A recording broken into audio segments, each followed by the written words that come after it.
Welcome to all. Today our topic is concept of teaching techniques and tactics. Technique is a way of carrying out a particular task, especially the execution or performance of an artistic work और scientific procedure. Technique एक ऐसा वे होता है जिसके वजह से हम कोई भी पर्टिकुलर टास्क को कंप्लीट करते हैं। टेक्निक का इस्तेमाल करते हुए हम डिफरेंट काम सर अंजाम देते हैं, स्पेशली जो आर्टिस्टिक वर्क होते हैं और इसके अलावा साइंटिफिक प्रोसीजर्स होते हैं जिसमें हम डिफरेंट अपनी टेक्निक्स को इस्तेमाल करते हैं, स्किल्स को इस्तेमाल करते हैं। बेसिकली जो टेक्निक है इट इज़ अ एबिलिटी और skill of any person in a particular field. तो कि हम अपने किसी भी गोल्स को अचीव करने के लिए टेक्निक्स को फॉलो करते हैं। टेक्निक जो वो मेथड की तरह है, एक पर्टिकुलर एक्टिविटी होती है, इसमें हम अपनी स्किल्स को यूज़ करते हैं। A way of performing a skillful activity, किसी भी एक्टिविटी को स्किलफुली परफॉर्म करने के लिए जो वे है उसको हम टेक्निक का नाम देते हैं। टीचिंग टेक्निक जो है वो टीचिंग की फील्ड में हम लोग जब टेक्निक को इस्तेमाल करते हैं तो उसको टीचिंग टेक्निक बोलते हैं। द पर्सनल आर्ट और style of a teacher, technique is a personal ability of any teacher in carrying out the procedure of teaching, जिसको वो अपनी टीचिंग के प्रोसीजर में, टीचिंग के प्रोसेस में इस्तेमाल करता है। It is a well defined procedure use to accomplish a specific activity और टास्क। तो ये एक वेल डिफाइंड और वेल प्लान प्रोसीजर होता है जिसमें टीचर अपनी टेक्निक को पहले से सोचता है कि मैं कौन सी ऐसी काम करवाऊँगा या कौन सी ऐसी एक्टिविटीज़ करवाऊँगा जिससे मैं अपने टीचिंग गोल्स को अचीव करता हूँ, तो इसमें कर सकूँगा। तो किसी लेसन को बढ़ाते हुए एक टीचर जो रिसोर्सेज इस्तेमाल करता है, जो एवियर्स इस्तेमाल करता है, इसके अलावा रूल्स और रेगुलेशंस, असूल और ज़वाबित को भी सिलेक्ट करता है, ये तमाम चीज़ें टेक्निक में आती हैं, तो इनको टीचिंग टेक्निक का नाम दिया जाता है। ड्यूरिंग टीचिंग एक टीचर जो भी लर्निंग एक्टिविटीज़ करवाता है वो बेसिकली टेक्निक कहलाती हैं। कोई भी एक्टिविटी जो टीचर करवाएगा वो टेक्निक ही कहलाएंगी। तो we can say that a teacher use these techniques to make his teaching effective and long term. तो टीचर ये तमाम टेक्निक इसलिए यूज़ करता है ताकि अपनी टीचिंग को लॉन्ग टर्म बना सके और इफेक्टिव बना सके।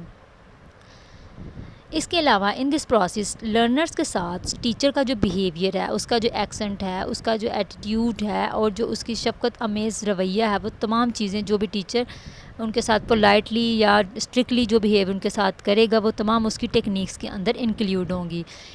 और टीचर जो है ड्यूरिंग टीचिंग लेसन को इंटरेस्टिंग बनाने के लिए स्टूडेंट्स के की अटेंशन को, उनके इंटरेस्ट को बरकरार रखने के लिए भी टेक्निक्स को इस्तेमाल करता है। तो स्टूडेंट की अटेंशन को, उनके इंटरेस्ट को क्रिएट करने के लिए, बरकरार रखने के लिए वो डिफरेंट बच्चों के लेवल के हिसाब से उनको स्टोरीज सुनाता है, किस्से सुनाता है, एग्जांपल्स देता है, कुछ लतीफ़े भी सुना सकता है। और इसके अलावा इनकम और स्टूडेंट क्लासरूम के अंदर जो डिफरेंट क्वेश्चन आंसर टेक्निक का जो इस्तेमाल करता है ये बहुत ही हेल्पफुल होता है, क्योंकि क्वेश्चन आंसर टेक्निक में स्टूडेंट्स को जो है वो एक अपॉर्चुनिटी मिल जाती है कि वो अपने प्रॉब्लम्स को, अपने लेसन से रिलेटेड जो पेचीदा दुश्वारियाँ होती हैं, जो इश्यूज़ होते हैं, उनको हल करने में मदद मिल सके। तो क्वेश्चन आंसर जो सेशन है उसमें ये टेक्निक जो है ये बहुत यूज़फुल साबित होती है।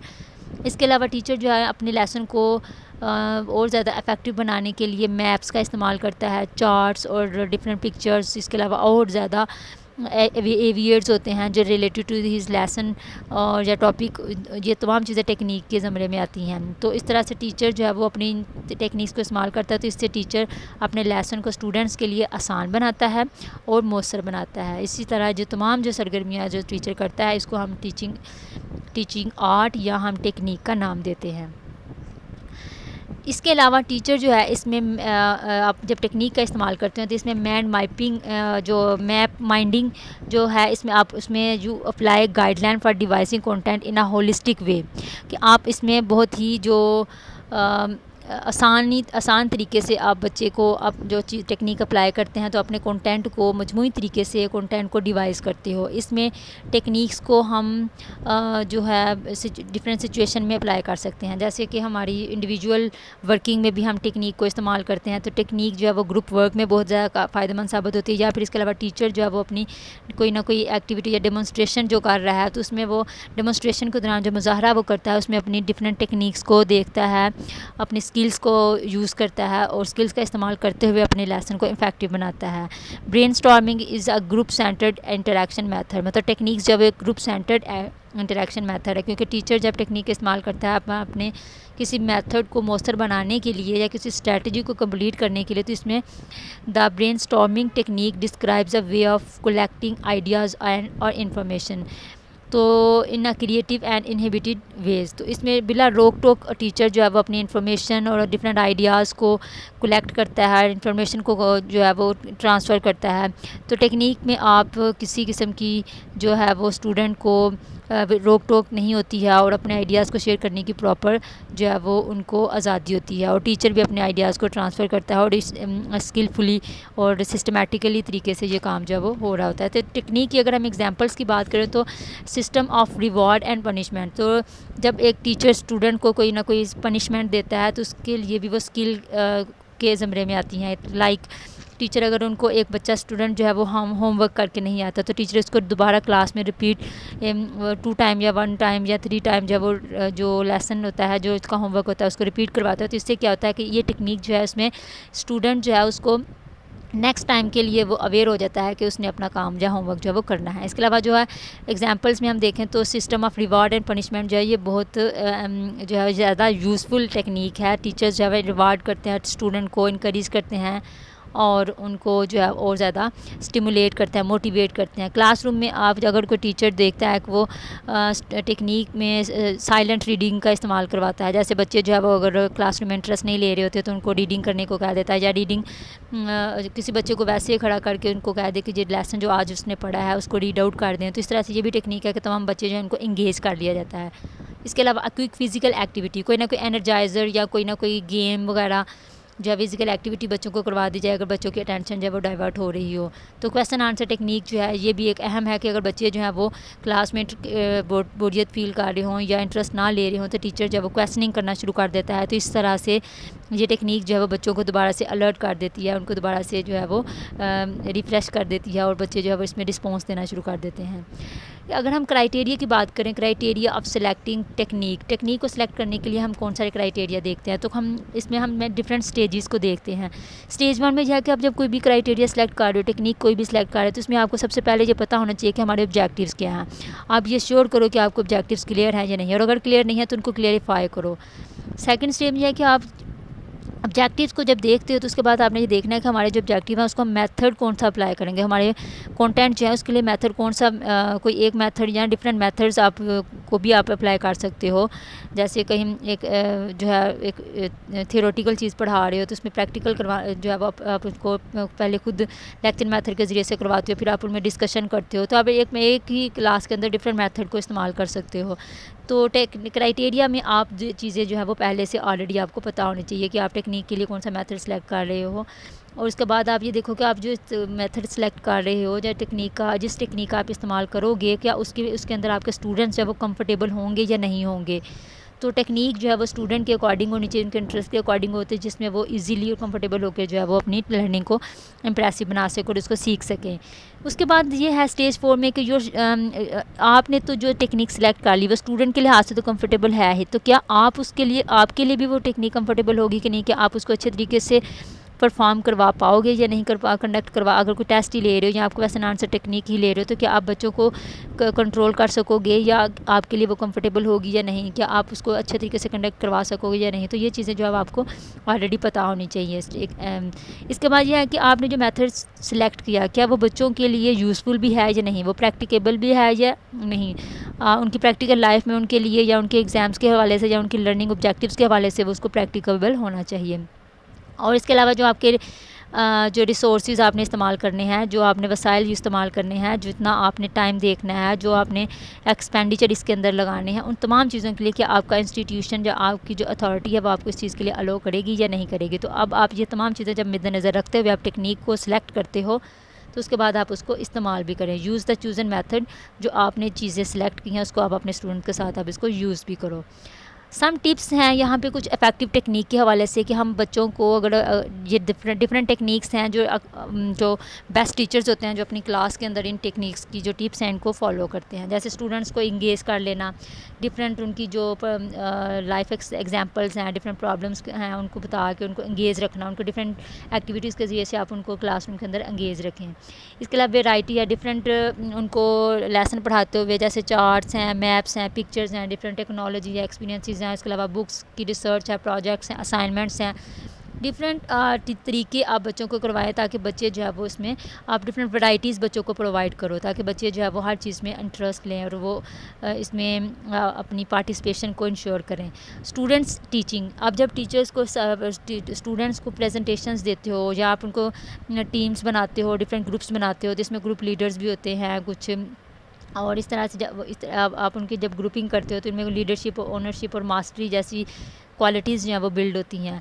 जब आप एक लेसन पढ़ा लेते हो तो टेक्निक के हवाले से अगर हम देखें तो रिव्यू का जो सेशन है, जैसे आप एक लेसन पढ़ाने के बाद बच्चों को से जो है वो क्वेश्चनिंग करते हो या आप उनके साथ डिस्कशन कर सकते हो, या आप जो आज हमने जो लेसन पढ़ा उसकी समरी आप बच्चों से पूछ सकते हो कि आपने इसमें क्या सीखा। तो इस तरह से आपका जो लेसन है वो रिवाइज भी हो जाता है और लर्निंग भी जो है वो पुख्ता हो जाती है।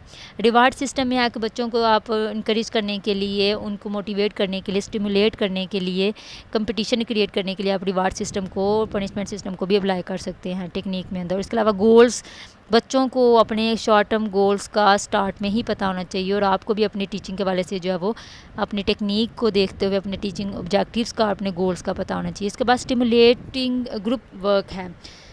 At the end of the class के एंड में आप बच्चों को जो आप जो है वो डिफरेंट चैलेंजेस प्रोवाइड करो ताकि बच्चों और इस बच्चों को जो है वो अलो करें कि आप जो है वो काम करेंगे 3 और 4, जैसे कि 3 से 4 लोग एक ग्रुप में शामिल होंगे और हर बच्चे जो है इस चैलेंज को सॉल्व करने के लिए आप उनको पूरा मौका देंगे। और इस तरह से बच्चे जो है वो ये भी एक टेक्निक है कि आप बच्चों को कोई ना कोई चैलेंज दे दो ताकि और उनके ग्रुप बना दो।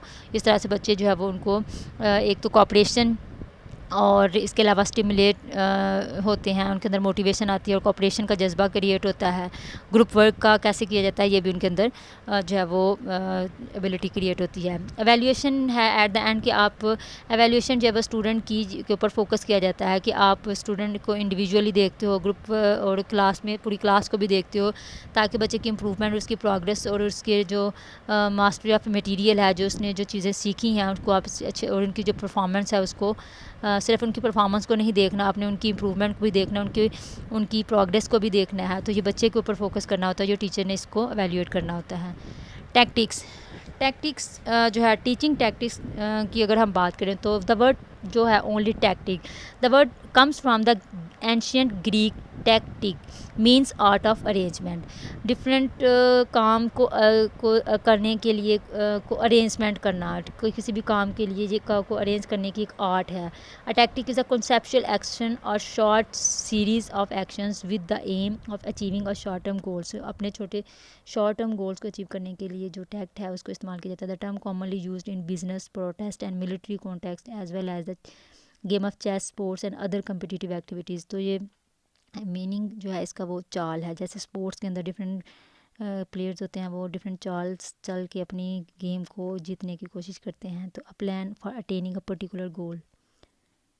Teaching tactic is a goal linked influence और influencing behaviour of the teacher, the way he behave in the instruction और instructing situation in working towards the development of strategy.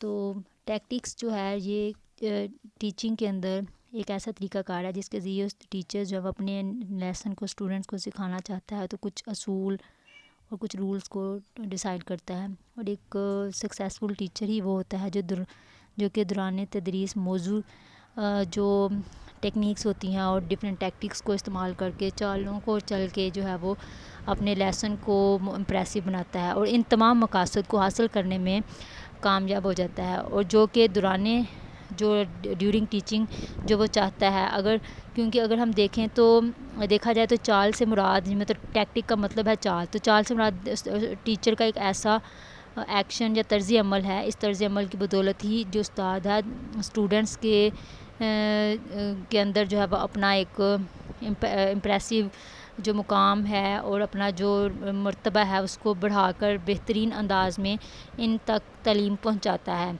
इससे ये साबित होता है कि टैक्ट भी तालीम के मैदान में टीचिंग स्ट्रेटजी की एक्शन की तरह है कि एक अहम किरदार अदा करता है। तो टीचिंग जो टैक्टिक्स हैं इसका मतलब होता है कि skilfully use of available means to achieve an educative objectives. It is a condition necessary for effective strategy. किसी भी स्ट्रेटजी को इफेक्टिव बनाने के लिए डिफरेंट कंडीशंस जो है वो देखी जाती हैं कि motive students have to want something, student क्या चाहते हैं। Stimulus jack students has to notice something, कि टीचर आपको नोट कर रहे होते हैं, स्टूडेंट्स क्या चाह रहे होते हैं, स्टूडेंट क्या चीज़ें नोटिस कर रहे हैं और स्टूडेंट का रिस्पॉन्स क्या है, स्टूडेंट का कोई ना कोई काम करने का उनका जो रिस्पॉन्स है वो क्या है। उसके अलावा रिवार्ड्स हैं, स्टूडेंट्स को क्या आप दे रहे हो। It is a particular, if particular tactics fulfil all this requirements, it leads acceptable successful strategy.